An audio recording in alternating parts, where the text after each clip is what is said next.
Miles de peregrinos cada año cumplen este sueño. Viajan a la ciudad de Jerusalén. Llegan con expectativas altísimas, con sus corazones emocionados, quieren visitar todos los pasajes bíblicos. Pero hay algo extraño que le sucede a muchos de estos peregrinos. Los médicos de Jerusalén lo han documentado durante décadas que aproximadamente 100 personas al año son hospitalizadas por algo que se conoce como el síndrome de Jerusalén. ¿Alguna vez han escuchado esto? Este síndrome comienza de manera sutil. Este turista que había viajado en grupo, poco a poco empieza a sentirse diferente. Empieza a aislarse del grupo, empieza a desarrollar una especie de ansiedad, un deseo compulsivo de visitar todos los pasajes bíblicos, todas las calles de Jerusalén. Empieza a sentir una compulsión irresistible de vestirse de blanco, de sentirse puro, de sentirse limpio. Luego empieza a gritar por las calles, a cantar himnos en voz alta, a predicar la palabra de Dios. Pero aquí viene lo aterrador. Gradualmente, esta persona comienza a creer que es un personaje bíblico. Muchos dicen, soy Moisés. Otros dicen, yo soy el apóstol Pablo, vengo a dar un mensaje importante al mundo. Y en los casos más severos, hay personas que piensan que son Cristo mismo en persona. Pero antes de que pensemos que este fenómeno extraño y muy aterrador ocurre solamente en Jerusalén, déjenme hacerles una pregunta. ¿Y si este síndrome o si este complejo de Mesías se manifiesta en formas más sutiles, menos dramáticas en nuestras propias vidas? Hermanos, nosotros vivimos en una época que está obsesionada con el protagonismo. Las redes sociales nos han convencido de que debemos ser influencers. Facebook e Instagram nos han engañado haciéndonos creer que nuestras propias opiniones merecen ser leídas por todo el mundo. Parece que la gran meta de la vida es lograr que las demás personas nos vean, que las demás personas nos escuchen y que las demás personas nos admiren. Y este deseo de protagonismo no se queda fuera de la iglesia, no es algo que sucede fuera de la iglesia. También nosotros caemos en esa trampa. ¿Acaso no hemos sentido esa necesidad sutil de ser admirados por nuestros logros espirituales? ¿Por lo que sabemos? ¿Por lo que publico? ¿Incluso por mi sufrimiento? Porque si yo sufro más que tú, si mi cruz es más pesada, entonces yo debería recibir más atención. Eso es lo que pensamos. Queremos protagonismo por la forma en que tratamos a nuestras esposas. Queremos protagonismos porque educamos en casa, porque tenemos muchos hijos, porque sé mucho de la Biblia. Y en el fondo nuestro corazón clama y dice, mírenme a mí. Pero en el pasaje que vamos a estudiar hoy, encontramos a un hombre que fue exactamente todo lo contrario. Este hombre tenía todo para ser el centro de atención y sin embargo su declaración más famosa, su grito de guerra fue, yo no soy el Cristo. En un mundo donde todos luchan por ser alguien, Juan el Bautista nos enseña que la verdadera libertad se encuentra en saber que el centro no somos nosotros. Por eso mi argumento para nosotros esta mañana es el siguiente. Yo no soy nada, ustedes no son nada, pero Cristo, Él es todo. Y para probar este argumento, nosotros necesitamos saber tres cosas importantes que son los 3 puntos de mi sermón. Veamos el primero. La primera cosa importante que necesitamos saber es quién no eres. La primera cosa importante que necesitas saber es quién no eres. Leamos el versículo 19, hermanos. Dice, este es el testimonio de Juan cuando los judíos enviaron de Jerusalén sacerdotes y levitas para que le preguntasen, ¿tú quién eres? Hermanos, de acuerdo a este versículo, las autoridades religiosas judías de la capital de Jerusalén enviaron una delegación oficial para investigar la identidad de un hombre que está causando un alboroto en el Jordán llamado Juan. Para entender la magnitud de este evento, es importante que profundicemos un poco en el contexto cultural.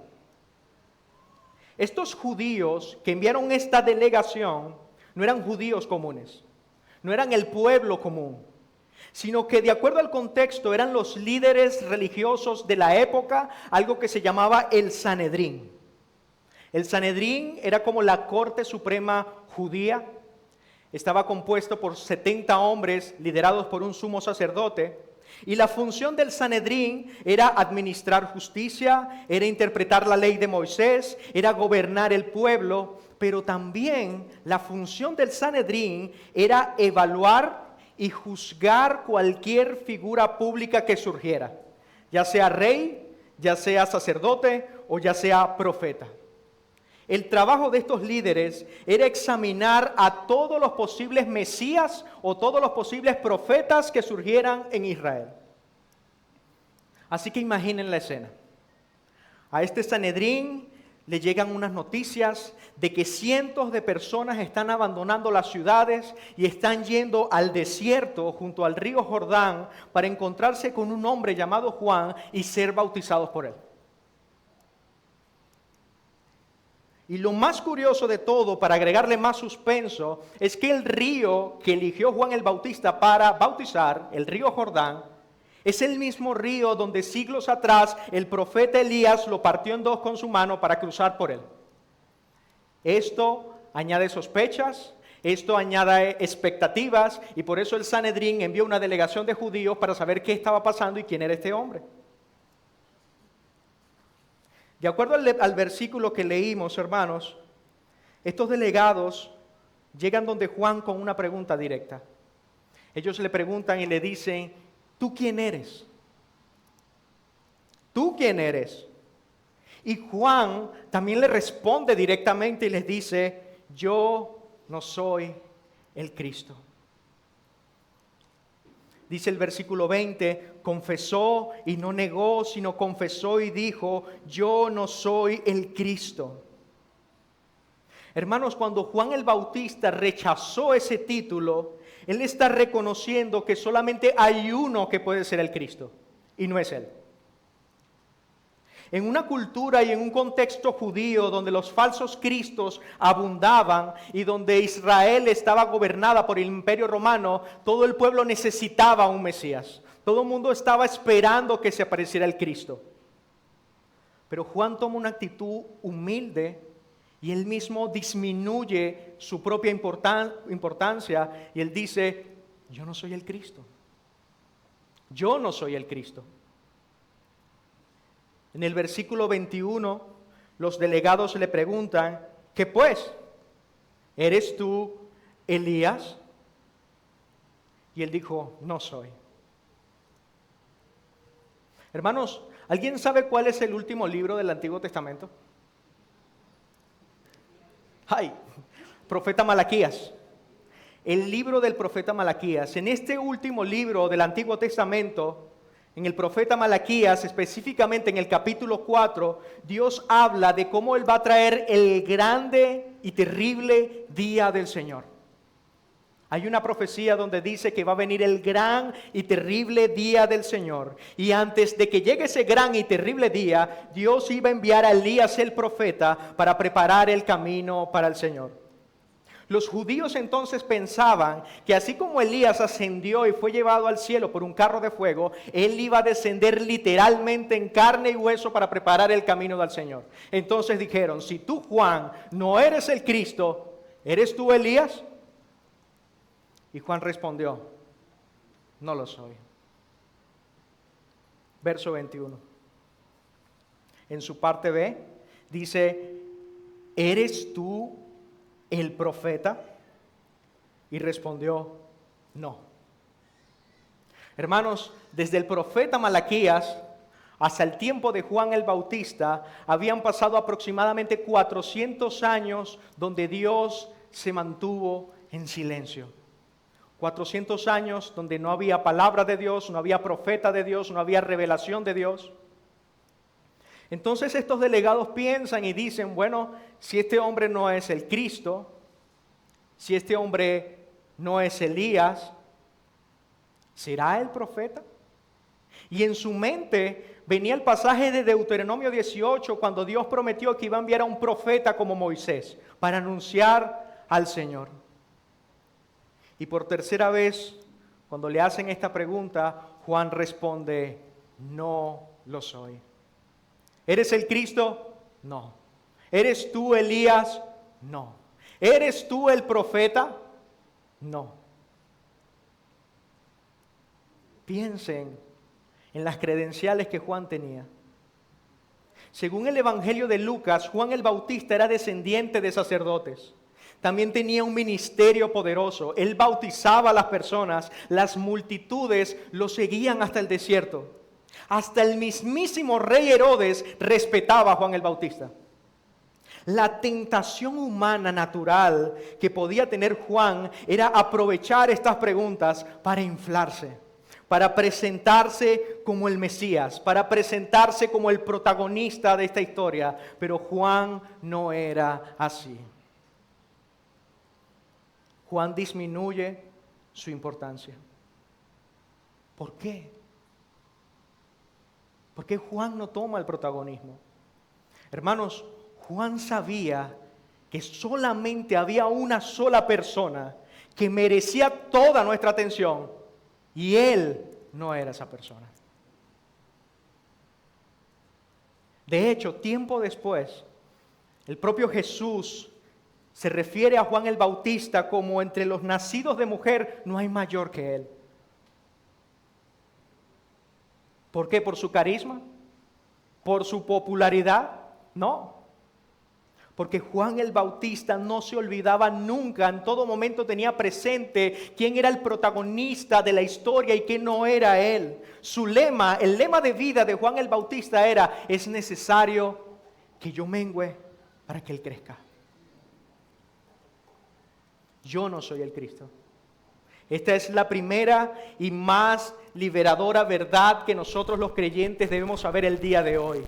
¿Quién no eres? Yo no soy el Cristo. Hermanos, y quizás nosotros decimos, sí, yo sé que yo no soy el Cristo, pero en el fondo, en lo profundo de nuestras mentes y de nuestras vidas, nosotros vivimos como si fuéramos el Cristo. Nosotros nos vestimos con una capa de protagonismo cada vez que nos levantamos por la mañana. Nosotros queremos ser el salvador de nuestras familias.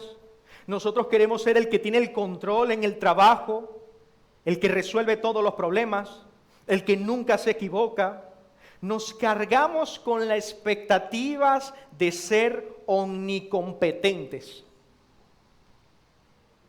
que somos buenos en todos. Pero como Juan, cuando tenemos el valor de admitir y de reconocer que no somos el Cristo, nosotros nos liberamos de un peso que Dios no puso en nuestros hombros. Nos liberamos de la presión agotadora de pretender ser omnipresente, de estar en todos lados, de saberlo todo, de tener todas las respuestas. Nosotros nos liberamos de la culpa de no poder salvar a las personas que amamos, a nuestros familiares que no son conversos, a nuestros hijos. Cuando reconocemos que no somos el Cristo, nos liberamos de un peso que no nos corresponde llevar. Yo puedo ser el esposo que Dios me llamó a ser. Puedo amar a mi esposa, puedo orar por su crecimiento espiritual, puedo confrontar con gracia sus áreas de pecado, sin sentirme responsable de transformar su corazón, porque yo no soy el Cristo. Puedo predicarles el Evangelio a mis hijos, puedo disciplinarlos con amor, puedo enseñarlos con paciencia, pero no puedo pretender intentar cambiarlos porque yo no soy el Cristo. Padres, ¿estás tratando de ser el Salvador de tus hijos? ¿Estás tratando de ser el Cristo, el Mesías de tus hijos? Hermanos, como De este lado del púlpito, como servidor, puedo estar en medio del sermón, regresar a casa e irme a dormir porque yo no soy el Cristo. Una de las tentaciones de estar de este lado es intentar lucir, ser competente en todas las áreas. Todos los que nos paramos acá queremos predicar un buen sermón. Queremos que las personas a las que aconsejamos crezcan. Queremos ser ejemplo de madurez para la iglesia y eso está bien. Pero nosotros no tenemos el poder de santificarlos. Nosotros no tenemos el poder de cambiar sus corazones. Nosotros no tenemos el poder de solucionar todos los problemas de los hermanos. Nosotros no tenemos el poder y no sabemos toda la respuesta. No somos fuertes en todas las áreas. Nosotros no somos el Cristo.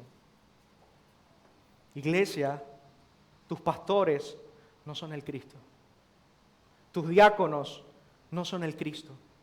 No importa cuántas consejerías tengas con tus pastores. No importa cuántas veces los diáconos te visiten en tu hogar, ellos no tienen poder de transformarte, de cambiar tu corazón, de hacerte madurar, porque no son el Cristo. Mis pastores que están acá y mis diáconos, recuerden que ustedes no son el Cristo tampoco. Ustedes pueden predicar un sermón, pueden mostrarse débiles, pueden mostrarse vulnerables, pueden apagar sus teléfonos en sus días de descanso. ¿Pueden dejar de ser tan duros y perfeccionistas con ustedes mismos? ¿Pueden sentarse hoy simplemente a escuchar el sermón y luego ir a su casa a compartir con su familia sin intentar controlar todo y saber todo? Porque no son el Cristo.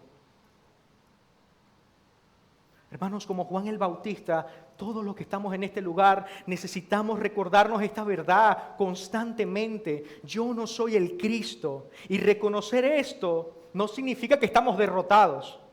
Al contrario, esto nos da verdadera libertad. Confesar el Cristo no es una excusa para no hacer nada, sino que es el permiso para hacer lo que sí me corresponde hacer, sin intentar cargarlo todo. Lo primero que necesitamos saber es quién no somos. Pero ahora esto nos deja con una pregunta inevitable, que es la misma pregunta que los delegados le hicieron a Juan en su frustración. Le dijeron, bueno, si no eres nada de eso entonces, ¿quién eres? ¿Qué dices de ti mismo? Y esta es nuestra segunda parte del sermón. La segunda cosa que necesitamos saber es quién eres. Verso 22. Le dijeron, pues ¿quién eres? Para que demos respuesta a los que nos enviaron. ¿Qué dices de ti mismo? En otras palabras, Juan, no podemos regresar al Sanedrín sin información. Dinos quién eres tú. Y esto nos muestra algo profundo sobre la naturaleza humana. Nosotros queremos categorías, nosotros queremos etiquetas, títulos. Ajá, pero ¿quién eres tú? ¿Qué sabes? Dime algo de ti. Y Juan responde, verso 23, yo soy la voz de uno que clama en el desierto. Enderezad el camino del Señor, como dijo el profeta Isaías. ¿Ustedes quieren saber quién soy? Bueno, soy una voz. Soy la voz. Es más, Juan ni siquiera da respuesta. Juan lo que hace es citar un versículo. Juan cita 43, que leyó mi hermano Pedro esta mañana, y dice, yo soy la voz de uno que clama en el desierto.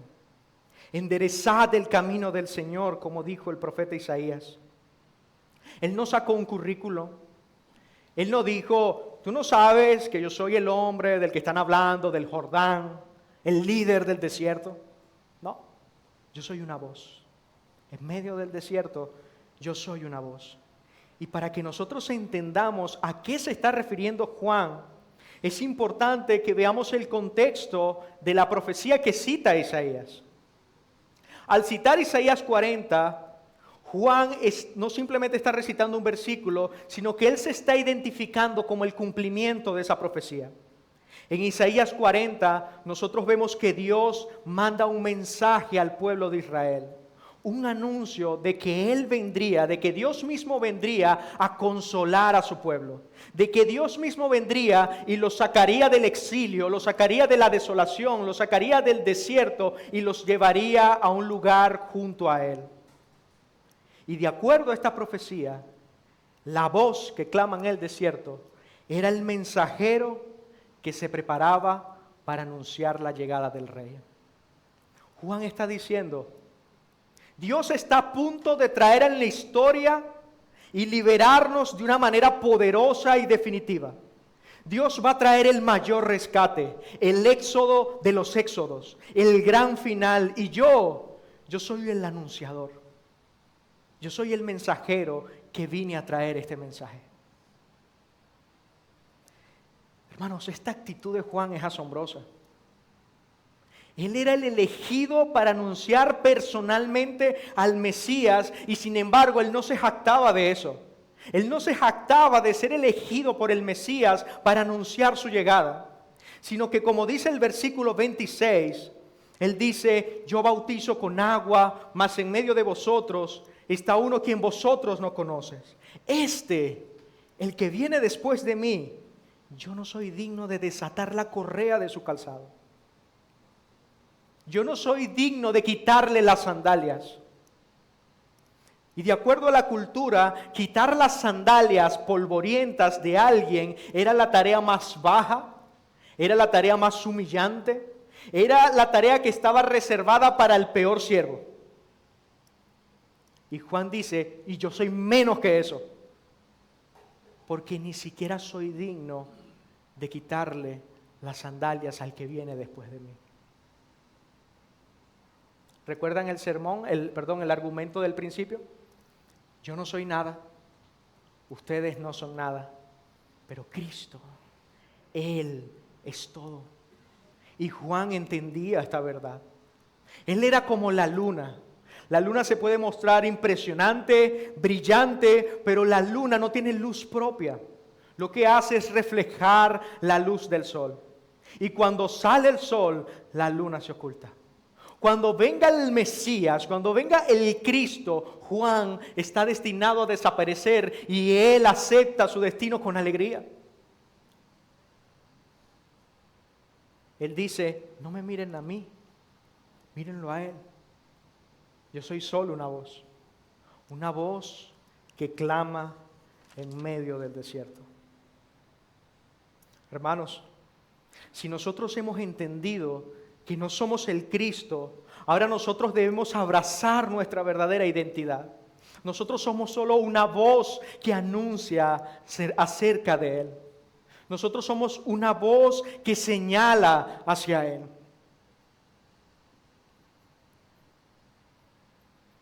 Esto significa que mi valor, mi identidad, no proviene de cuántos me gusta me den en las redes sociales, o cuántas felicitaciones me den las personas, o de a cuántas personas les caiga bien. No. Mi valor viene de saber que soy una voz que lo anuncia a Él. Y esto es liberador. Nosotros podemos servir con excelencia en nuestros lugares de trabajo, sin comprometer nuestra integridad, porque nuestra identidad está en Cristo. Nosotros solo anunciamos la voz. Nosotros no somos el protagonista de nuestra familia. Nosotros no somos los protagonistas de nuestros hijos. Nosotros podemos reconocer nuestras limitaciones sin sentir que hemos fallado en nuestro llamado. Te pregunto, hermano que estás acá, ¿en qué áreas de tu vida has tratado de ser más que una voz? ¿En qué áreas de tu vida has puesto el protagonismo sobre tus hombros en lugar de simplemente señalar a Cristo? No somos el Cristo, somos una voz. Pero toda voz anuncia algo, todo mensajero lleva su mensaje. Y esto lleva a Juan a su momento cumbre, a la razón de su existencia, a dejar de hablar de sí mismo y girar su atención hacia aquel que le da sentido a su ministerio, aquel que es todo, y es la tercera verdad que nosotros necesitamos saber en la mañana de hoy. Ya sabemos quién no somos, ya sabemos quién somos. Y ahora la tercera verdad es saber a quién anunciamos. ¿A quién anunciamos? Dice el verso 29. El siguiente día vio Juan a Jesús que venía a él y dijo: He aquí el Cordero de Dios que quita el pecado del mundo. Hermanos, este es el momento cumbre que ha estado esperando Juan. No es un grito más, es el grito de los gritos. He aquí, ya dejemos de hablar de mí. Ya vimos quién no soy. Ya vimos quién soy, ahora vamos a lo verdaderamente importante. Ahí viene Jesús y Juan proclama: He aquí el Cordero de Dios que quita el pecado del mundo. Él no señala a un político más. Él no señala a una especie de coach de autoayuda que viene a hacer la vida más sencilla de todos. Él no señala a un reformador social, a un reformador político. No, él señala a un cordero. Y este es un cordero de sacrificios. He aquí el Cordero de Dios que quita el pecado del mundo. La pregunta que nosotros debemos hacernos es: ¿por qué un cordero? ¿Qué tiene que ver un cordero con esto? Bueno, debemos retroceder hasta el libro del Éxodo y recordar cuando Israel estaba esclavizado en Egipto durante 430 años. Y Dios, cuando promete que va a liberar a su pueblo, Él va a derramar una última plaga. Y esta plaga iba a pasar un ángel destructor y matar a todo primogénito de animal, de persona, de siervo, de grande, de pequeño, que estuviera en Egipto. Entonces Dios le da una instrucción a su pueblo y le dice: miren lo que ustedes van a hacer. Ustedes van a tomar a un cordero sin mancha, lo van a matar, van a drenar toda su sangre y con un hisopo ustedes van a untar los postes de su casa. Y si ustedes son muy pobres, que no tienen para comprar un cordero, se van a juntar varias familias y entre todas agarran el cordero, lo llenan de su sangre y lo pasan por el poste de su puerta. Y cuando venga mi ira a derramarse sobre Egipto y cuando yo envíe al ángel destructor, yo heriré a toda casa excepto la casa que tenga la sangre del cordero. Juan entonces toma esta imagen poderosa y la aplica a Jesús. Y él dice: he aquí el Cordero de Dios que quita el pecado del mundo. No era un cordero escogido por los hombres. Era un cordero escogido por Dios mismo. Dios proveyó este cordero, así como le proveyó un carnero a Abraham en el monte Moriah. Es Dios proveyendo el sacrificio, el cordero del pacto que va a quitar el pecado no solamente de los judíos, sino de personas de toda lengua, de toda tribu y de toda nación. Este es el cordero que también profetizó Isaías cuando dijo que como cordero fue llevado al matadero, como oveja delante de sus trasquiladores por nuestros propios pecados. Pero Juan no se detiene aquí, mis hermanos. Dice en el versículo 32, diciendo: también dio Juan testimonio diciendo: vi al Espíritu que descendía del cielo como paloma y permaneció sobre él. Y yo no le conocía, pero el que me envió a bautizar con agua, él me dijo: sobre quien veas descender el Espíritu y que permanece sobre él, ese es el que bautiza con el Espíritu Santo. Juan está diciendo que él acabó de ver algo que no había sucedido con ningún ser humano. Que el Espíritu Santo descendió sobre Cristo y permaneció en él. En el Antiguo Testamento el Espíritu Santo descendía sobre los profetas, sobre los reyes, sobre los sacerdotes, daba el mensaje y luego se retiraba. Pero en el caso de Jesús, Juan dice que vio al Espíritu como paloma permanecer, descender y permanecer en él. Esto revela, hermanos, que este Cordero no era un profeta más. Que este Jesús es aquel sobre quien reposa el Espíritu Santo sin medida. Es aquel en quien desciende el Espíritu Santo y permanece para siempre. Él es el ungido definitivo. Él es el rey, Él es el sacerdote y Él es el profeta por excelencia. Y luego Juan añade y dice, Él es el que bautiza con el Espíritu Santo. Hermanos, Juan bautizaba con agua para arrepentimiento. Era un símbolo externo de limpieza. Pero él dice que Jesús bautiza con el Espíritu Santo mismo, aquel que tiene poder para ocasionar en nuestras vidas una transformación real y permanente. Esto significa, hermanos, que Cristo no solo quita nuestro pecado como cordero sacrificial, sino que también nos da vida nueva por medio del Espíritu Santo. Él no solamente paga la deuda de nuestros pecados, sino que Él nos adopta como sus hijos y nos capacita para vivir en santidad. El mismo Espíritu que reposó sobre Cristo viene a morar en nosotros cuando creemos. Juan concluye su testimonio con la declaración más extraordinaria. Verso 34. Y yo le vi y he dado testimonio de que este es el Hijo de Dios. En el contexto judío, llamar a alguien el Hijo de Dios era una blasfemia. Porque llamar a alguien Hijo de Dios es atribuir la divinidad a esta persona. Y Juan está declarando que Jesús no es un maestro más, no es un profeta más, sino que es Dios mismo que descendió en carne humana. Los hombres siempre buscan la manera de acercarse a Dios, pero la gloria de Jesús es que Él viene, tomó carne humana, se encarnó y descendió para encontrarse con nosotros. Yo le vi, dice Juan, este es el Hijo de Dios. Él es el Cordero que quita el pecado del mundo. Sobre Él permanece el Espíritu Santo. Él bautiza con el Espíritu Santo. Y es el Hijo de Dios. Es aquel que había de venir. Es aquel que es mucho más antiguo que yo, que viene antes de mí, pero también viene después de mí. Este es el protagonista de la historia. Este es el Cristo. Este es el Cristo.